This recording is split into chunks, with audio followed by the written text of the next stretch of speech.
much as that of the Third Reich. It was an act of bravery to stand firm against an ocean. We would all want to believe that we would have been him.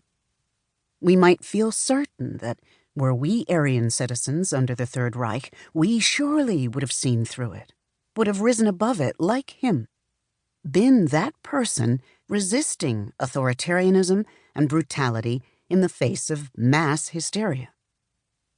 We would like to believe that we would have taken the more difficult path of standing up against injustice in defense of the outcast.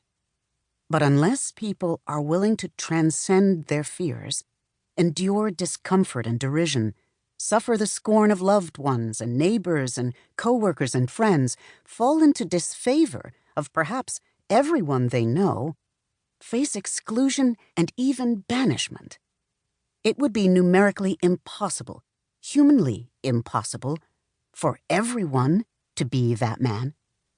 What would it take to be him in any era? What would it take to be him now? Part 1. A structure built long ago. Chapter 1. The afterlife of pathogens. In the haunted summer of 2016, an unaccustomed heat wave struck the Siberian tundra on the edge of what the ancients once called the end of the land. Above the Arctic Circle, the heat rose beneath the Earth's surface and bore down from the sky, the air reaching an inconceivable 95 degrees on the Russian peninsula of Yamal. Wildfires flared, and pockets of methane gurgled beneath the normally frozen soil in the polar region. Soon, the children of the indigenous herdsmen fell sick from a mysterious illness that many people alive had never seen and did not recognize. A 12-year-old boy developed a high fever and acute stomach pangs and passed away. Russian authorities declared a state of emergency and began airlifting hundreds of the sickened hurting people, the Nenets, to the nearest hospital in Salekhard. Scientists then identified what had afflicted the Siberian settlements.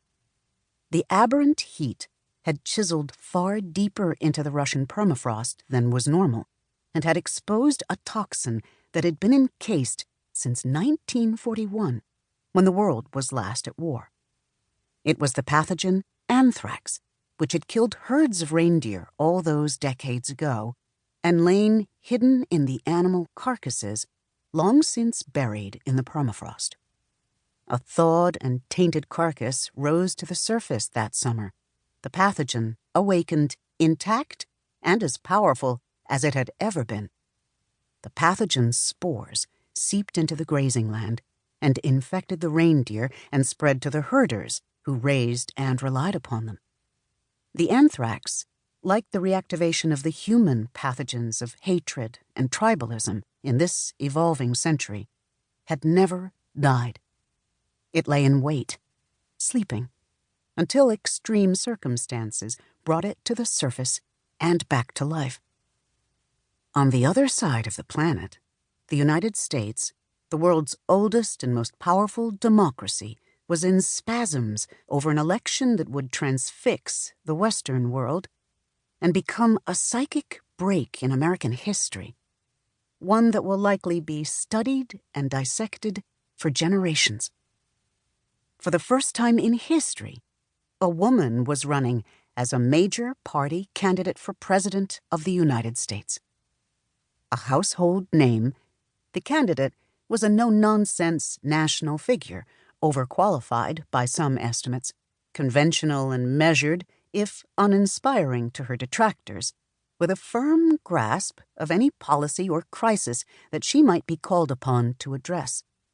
Her opponent was a blunt-spoken billionaire, a reality television star prone to assailing most anyone unlike himself, who had never held public office, and who pundits believed had no chance of winning his party's primaries, much less the presidency. On the face of it, what is commonly termed race in America was not at issue.